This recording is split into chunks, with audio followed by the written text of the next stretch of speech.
Tony FS membacakan tweet dari Emak @Desi Prayogo. Bismillah, Assalamualaikum. Kali ini dibagikan oleh narasumber yang bernama Mas Wahyu. Seperti yang diketahui teman-teman di judul dari video ini, yang berhubungan dengan seseorang yang berprofesi sebagai dukun bayi. Menurut informasi yang kita dapat dari Mas Wahyu, dukun bayi ini adalah satu-satunya dukun bayi terkenal di desa tempat kelahiran Mas Wahyu. Di sini tim emak tidak akan menyebutkan nama desanya demi menjaga privasi narasumber. Dan sebelum saya masuk ke selengkapnya, saya harus berdoa dulu. A'udzu bikalimatillahi tammati min syarri ma khalaq. Bismillahirrahmanirrahim. Wa huwas samiul alim. Allahumma sholli ala sayyidina Muhammad sallallahu alaihi wasallam. Ini dia selengkapnya dukun bayi dan pocong tanpa kepala.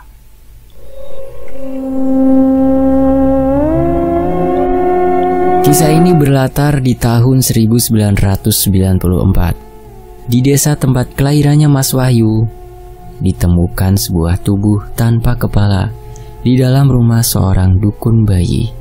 Dan ketika diselidiki, tubuh tersebut merupakan tubuh dari Mbah Kasmirah, atau akrab disapa dengan nama Mbah Rah.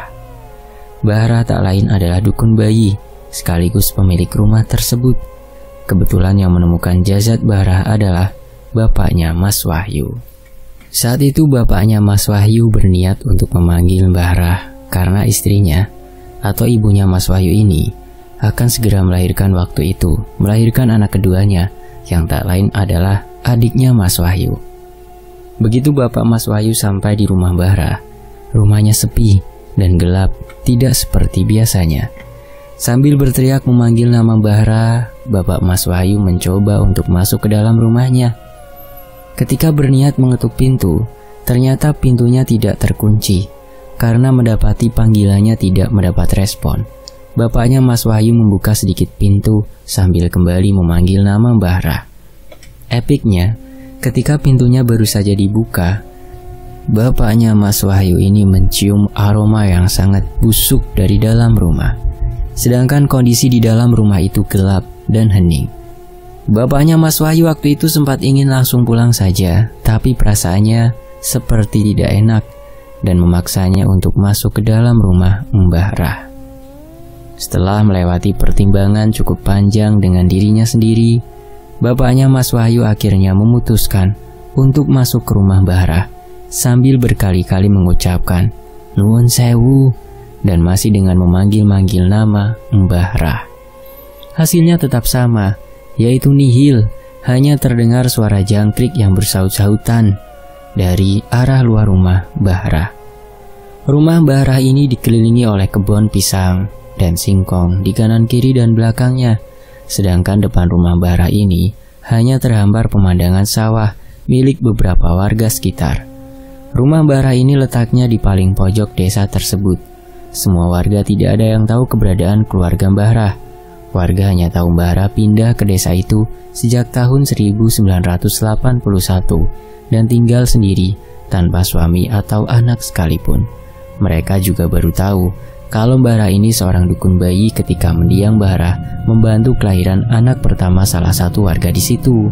Dan dari situlah nama Mbah Rah mulai dikenal banyak orang dengan profesinya sebagai dukun bayi hingga akhir hayatnya. Meski beliau saat itu sudah tua, tapi tenaganya masih seperti usia 30-40 tahunan. Beliau masih terlihat cantik, kuat, dan suaranya itu masih nyaring. Bahkan kalau ngomong masih etes. Lek jare wong Jawa. Ingatan Mbah Rah juga masih kuat. Setiap beliau berbincang dengan warga, membahas sesuatu, Mbah Rah selalu masih mengingat detail ceritanya dengan baik. Banyak juga rumor yang berkembang kalau Mbah Rah ini menggunakan susuk dalam dirinya. Tapi warga segan untuk mempertanyakan hal tersebut kepada Mbah Rah, karena Mbah Rah termasuk orang yang disegani di desa itu. Pernah seorang bapak-bapak yang disegani di desa itu tidak sengaja berpapasan dengan Mbah Rah. Ngomong-ngomong, bapak-bapak ini juga terkenal dengan ilmu spiritualnya, dan bahkan katanya bapak ini kebal dari barang-barang tajam seperti pisau, kapak, golok, bahkan peluru sekalipun. Menurut info yang berkembang, bapak-bapak ini tidak akan meninggal kalau dirinya sendiri tidak menginginkan meninggal dunia. Oh ya, bapak ini terkenal dengan nama Kong Prit. Warga tidak tahu nama aslinya, karena Kong Prit ini juga seorang warga pindahan dari kabupaten sebelah. Yang jelas, Kong sendiri memiliki arti Eyang Kakung, yang artinya kakek. Untuk selebihnya gak ada yang tahu. Tahu-tahu Pak RT setempat manggilnya Kong Prit. Jadi warga ya ikut-ikutan manggil beliau dengan nama itu. Mungkin Pak RT-nya tahu, tapi tidak diperbolehkan memberitahu siapapun. Secara beliau kan dikenal banyak orang sebagai seorang dukun. Entahlah, mungkin seorang dukun penghapesannya dari nama aslinya, bisa jadi. Ya, tapi Kong Prit ini bukan dukun jahat kok. Beliau lebih ke arah dukun yang suka mengobati orang sakit. Salah satunya yang berkaitan dengan gaib. Berhubung Kong Prit memiliki kemampuan seperti itu, ketika berpapasan dengan Mbah Rah, beliau tahu kalau Mbah Rah ini memiliki susuk dalam tubuhnya. Menurut penuturan langsung dari Kong Prit, saat menatap wajah Mbah Rah, beliau melihat ada sesuatu yang berkilau dari arah jidat, bibir, pipi kanan, dan kedua tangan Mbah Rah. Itu pun kalau beliau melihat Mbah Rah secara tidak sengaja atau pas berpapasan doang. Kalau Kong Prit sengaja ingin melihat susuk dalam diri Mbah Rah, malah tidak terlihat apa-apa. Paham kan? Kembali ke cerita bapaknya Mas Wahyu. Bapaknya ini masuk ke dalam rumah Mbah Rah sambil menutup hidungnya akibat bau busuk yang menyengat. Dan baru beberapa langkah ke depan Bapak Mas Wahyu seperti menendang sesuatu untuk memastikan sesuatu itu ditendang pelan berkali-kali. Dan saat beliau goyangkan ujung kakinya, beliau merasakan ujung kakinya seperti menyentuh bagian tubuh manusia. Cuma entah apa itu karena gelap, bapaknya Mas Wahyu mundur lagi dan mencoba merepet ke arah dinding sambil meraba-raba untuk mencari saklar lampunya. Ketika saklar itu ketemu, beliau langsung menekan tombolnya dan lampu di ruangan itu akhirnya menyala. Begitu beliau berbalik badan, seketika beliau terkejut mendapati ada sebuah tubuh tanpa kepala tergeletak di lantai. Sedangkan di sekitar tubuh tersebut sudah banyak sekali tikus-tikus dan beberapa hewan yang memakan tubuh tersebut. Melihat itu, Bapak Mas Wahyu muntah-muntah keluar rumah sambil berlari memanggil warga sekitar. Warga yang mendengar teriakan Bapak Mas Wahyu langsung keluar rumah dan menenangkan bapaknya Mas Wahyu. Sedangkan Bapak Mas Wahyu masih terus muntah-muntah meski dirinya sudah jauh dari rumah Mbah Rah. Setelah tenang, bapaknya Mas Wahyu ini mulai menceritakan semuanya dengan rinci dan warga satu persatu mulai mendatangi kediaman Mbah Rah. Karena pintunya sudah terbuka, karena saat keluar bapaknya Mas Wahyu lupa menutup lagi karena nggak fokus gara-gara bau busuknya. Akibatnya, bau busuknya sudah tercium dari jarak jauh. Sama dengan bapaknya Mas Wahyu, warga yang lain juga muntah-muntah. Padahal itu masih kecium baunya belum melihat kondisi jenazahnya. Pak RT dan beberapa aparat desa lainnya, termasuk Kong Prit yang saat itu juga ada di rumah Mbah Rah, memutuskan untuk masuk ke dalam sambil menutup hidung. Begitu sampai di depan pintu, sebagian ada yang kembali karena tidak kuat melihat betapa mirisnya jasad tersebut. Jasad tersebut menggunakan kebaya berwarna ungu dan payet bunga-bunga, dan di dalamnya ada kemben sebagai penutup area dada, lalu mengenakan kain jarik dan gaya pakaiannya persis seperti nenek-nenek pada zaman dulu banget. Sebagian warga ada yang disuruh datang ke kantor polisi, sedangkan bapaknya Mas Wahyu harus pulang karena harus membawa istrinya ke kota untuk melahirkan di rumah sakit. Lah wong saat itu Mbah Rah tidak ada di rumah dan warga juga tidak ada yang mengira kalau jasad tersebut adalah mayat Mbah Rah. Yang mereka tahu, Mbah Rah terakhir kali keluar rumah membawa tas yang biasanya beliau bawa saat hendak membantu seseorang melahirkan, dan setelah itu Mbah Rah tidak terlihat lagi. Sudah hampir 4 hari warga tidak ada yang melihat sosok Mbah Rah, dan mereka hanya melihat pintu rumah Mbah Rah selalu dalam kondisi tertutup dengan lampunya yang padam. Biasanya warga yang bercocok tanam di sawah depan rumah Mbah Rah setiap pagi selalu bertemu Mbah Rah yang menyapu pekarangan depan rumahnya. Sesekali Mbah Rah menawarkan camilan seperti pisang goreng atau sukun goreng untuk orang-orang di sawah depan rumahnya. Tapi beberapa hari kebelakang, Barah tidak nampak lagi di rumahnya. Bahkan untuk sekedar menyapu pekarangan rumahnya saja, Barah tidak terlihat sama sekali. Warga juga mengaku tidak mencium bau apa-apa ketika melewati rumah Barah saat hendak ke sawah. Jadi warga juga tidak menaruh curiga karena di pikirannya mereka itu Barah sedang ada pasien di luar kabupaten, makanya sampai berhari-hari. Untuk informasi, Barah juga menerima dari desa-desa lain dan biasanya juga baru pulang sekitar 3 hari sesudahnya. Tapi ada beberapa warga yang mengaku pernah melihat Bah dimarahi sama Pak Wi. Cuma warga tidak ada yang tahu masalahnya apa dan hanya mendengar kalau Barah tidak bersedia membantu istri Pak Wi melahirkan. Siapa Pak Wi? Nanti akan kita ketahui sepanjang cerita ini. Tahan dulu ya. Dan tak lama kemudian polisi datang dan beberapa timnya mereka langsung membawa tubuh tanpa kepala itu ke rumah sakit untuk diperiksa lebih lanjut. Ketika polisi mencari potongan kepalanya, mereka sama sekali tidak bisa menemukannya. Sampai dibantu oleh warga sekitar menyusuri setiap sudut rumah Barah, hasilnya tetap nihil. Potongan kepala itu masih belum ditemukan dan epiknya sampai detik ini potongan kepala itu tidak ditemukan sama sekali. Polisi juga meminta kesaksian beberapa warga lalu meminta perwakilan aparat setempat untuk ikut ke rumah sakit demi mengidentifikasi tubuh tersebut. Barangkali masih ada sedikit tanda yang bisa dikenali dari tubuh itu. Meski Kumprit berkata berkali-kali, itu badannya Irah, lah itu orangnya nangis di pojokan rumahnya, sambil menunjuk sisi rumah Mbah Rah. Berhubung ini adalah kasus yang cukup besar saat itu, polisi tidak bisa membenarkan pernyataan dari Kumprit sebelum mendapatkan hasil yang lebih konkret dari pihak rumah sakit yang memeriksa tubuh tersebut. Akhirnya polisi menyuruh salah satu perwakilan dari aparat desa untuk ikut bersama mereka. Dan Pak RT pun bersedia untuk ikut demi mempercepat proses kerja pihak kepolisian. Tak berselang lama, Pak RT kembali ke desa itu ditemani oleh seorang kepala polisi, memberitahukan bahwa jasad tubuh tanpa kepala itu adalah tubuh Mbah Rah. Pak RT lalu mengerahkan hansip setempat untuk memberi pengumuman kepada warga-warga yang lain tentang berita meninggalnya Mbah Rah, dan berita itu hingga terdengar ke desa sebelah. Dukun bayi tersohor di desa itu yang sempat tak terlihat berhari-hari ternyata ditemukan meninggal dengan kondisi mengenaskan. Hebohlah warga satu kampung pada saat itu.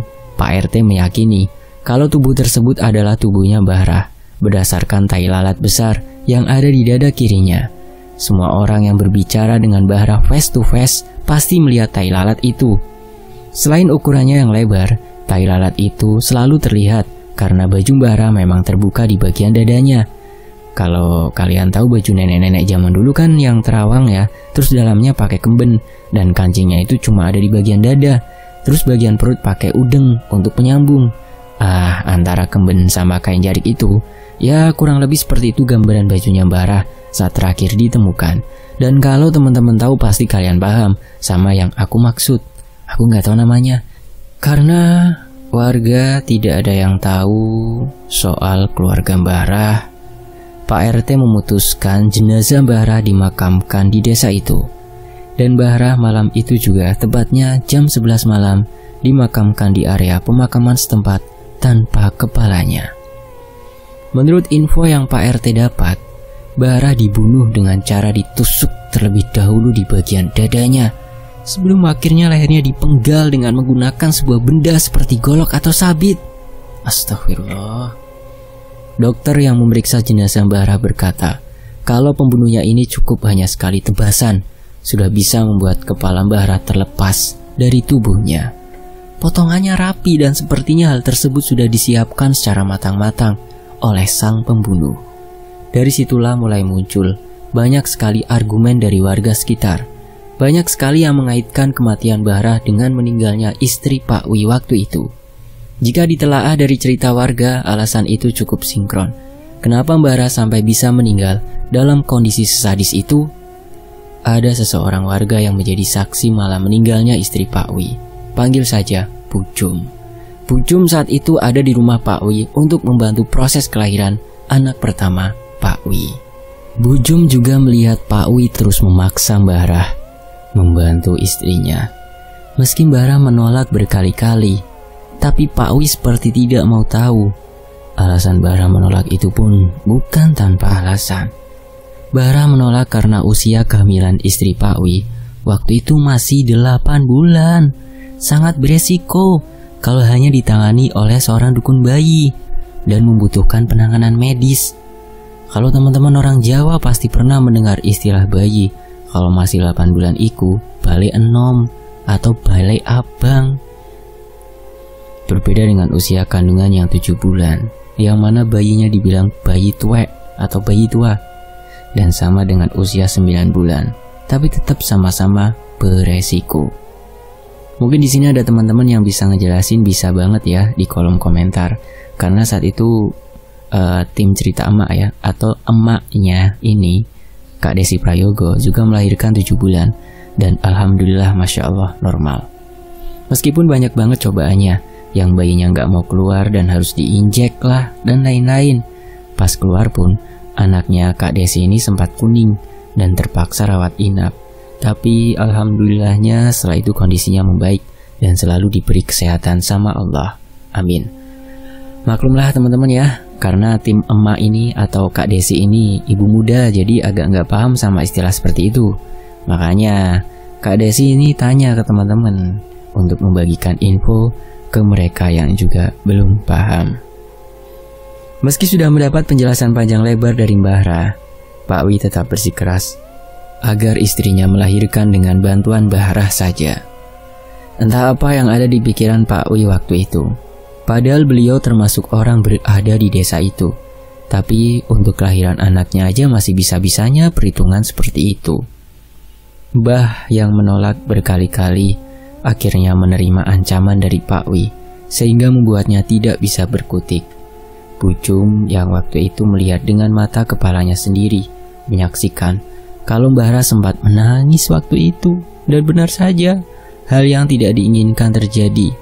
Anak dan istrinya Pak Wi meninggal dunia secara bersamaan. Istrinya meninggal akibat pendarahan hebat, dan bayinya meninggal karena kekurangan oksigen. Tapi Pak Wi justru menyalahkan Mbah Rah. Seakan Mbah Rah dituntut untuk bertanggung jawab atas apa yang terjadi di hari itu. Sejak kejadian itu gelagat Mbah Rah aneh. Bu Jum meyakini kalau Mbah Rah seperti dalam kondisi tertekan.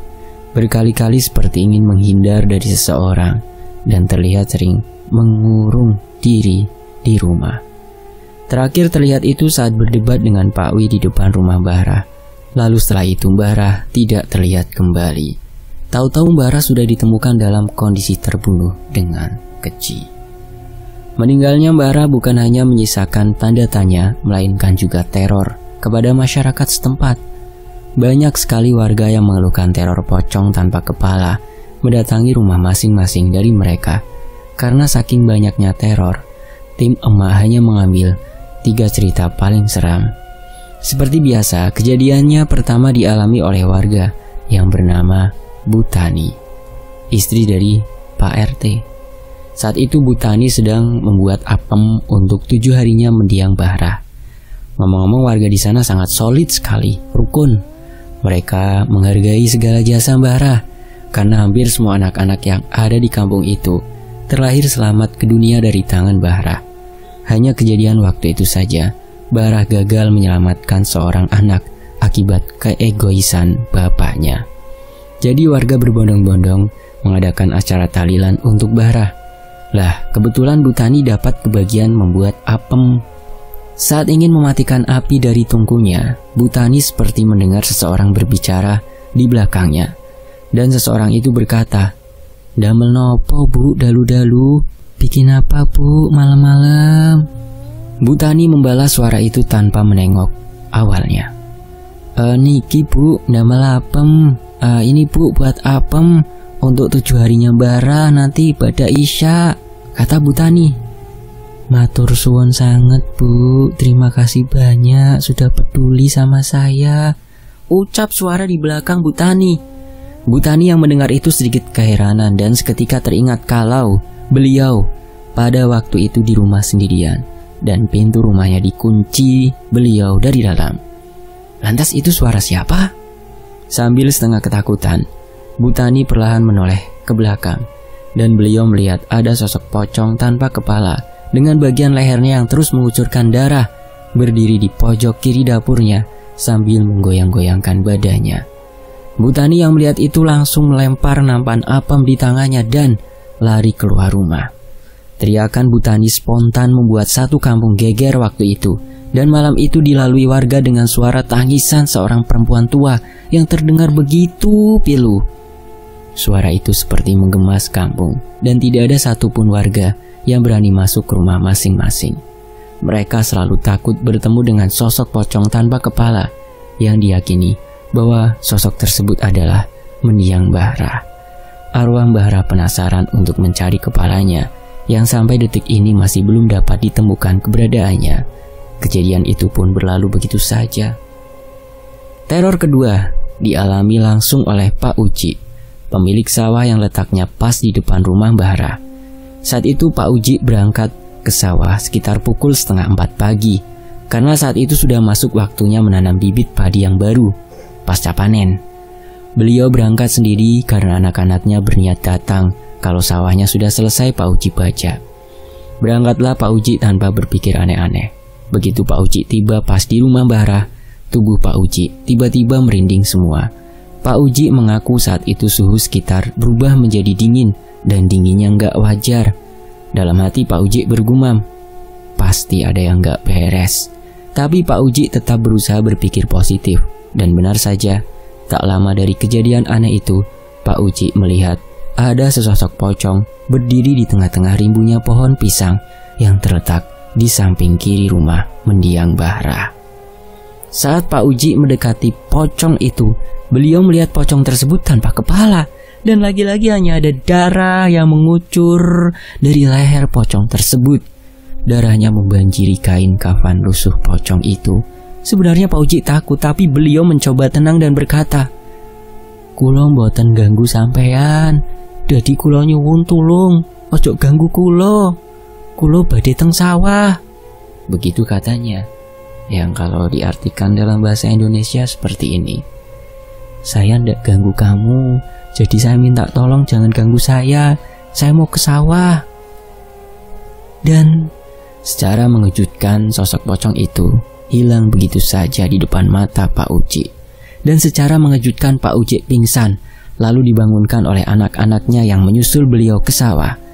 Dari situ berita teror tanpa kepala semakin merajalela dan membuat desa kelahiran Mas Wahyu menjadi mencekam. Hingga ke peristiwa terakhir yang menurutku paling menghebohkan, yaitu ditemukannya Pak Wi dalam kondisi meninggal dunia di dalam rumahnya. Sebelumnya, warga heboh berkumpul di rumah Kong Prit karena Kong Prit membuka dirinya sebagai mediasi untuk berbicara dengan sosok pocong tersebut agar tidak lagi meneror warga. Kong Prit mulai melakukan sebuah ritual di hadapan banyak orang waktu itu. Tiba-tiba terdengar suara burung hantu disertai udara malam yang begitu dingin. Semua warga di desa itu, bahkan ada beberapa dari desa sebelah yang menyaksikan kejadian saat itu, di mana tiba-tiba muncul sosok pocong tanpa kepala dari dalam rumah Kong Prit. Sosok pocong itu melompat keluar rumah Kong Prit sambil terdengar suara tangisan. Kong Prit berkata kepada sosok pocong itu, "Rah, dudukno sopo sing mateni kowe. Tunjukkan siapa yang membunuh kamu." Mendengar itu warga kaget. Mereka seakan tidak percaya kalau sosok pocong tersebut adalah arwah Mbah Rah yang penasaran. Lalu Kong Prit melanjutkan bicaranya. "Ojo ono sing ngetutno pocong kuwi. Kabeh padha lungguh wae, sing nganteng nang kene. Mengko aku sing cerita, ben Irah balesno dendame ijen. Jangan ada yang mengikuti pocong itu. Semuanya diam, duduk saja di sini. Nanti aku yang akan bercerita, biar Irah membalas dendamnya sendiri." Warga pun menuruti perkataan Kong Prit, dan seketika situasi menjadi sunyi hampir 1 jam lamanya. Tak lama kemudian Kong Prit tertawa sambil menyebut nama Widodo berkali-kali. Widodo adalah Pak Wi dan komplit mulai bercerita. Sepeninggal istri dan anaknya, Widodo menjadi marah kepada Irah. Widodo berpedoman kalau Irah yang sudah membunuh istri dan anaknya. Widodo meminta balas kepada Irah. Nyawa harus dibalas dengan nyawa. Irah sempat ingin meminta bantuan warga, tapi diancam sama Widodo. Sebagai ganti atas meninggalnya istri dan anaknya, Widodo meminta kepala Irah. Hari itu Irah sempat ingin melarikan diri. Sayangnya dia berpapasan dengan Widodo dan membuat Widodo murka karena mendapati Irah yang ingin kabur. Widodo langsung menyeret Irah ke kebun belakang rumah Widodo dan mengeksekusi Irah dengan keji. Lalu dengan diam-diam Widodo menaruh tubuh Irah yang sudah terpenggal kepalanya di dalam rumahnya Irah. Sedangkan arwah Irah menuntut balas sembari mencari kepalanya yang entah dibuang kemana sama Widodo.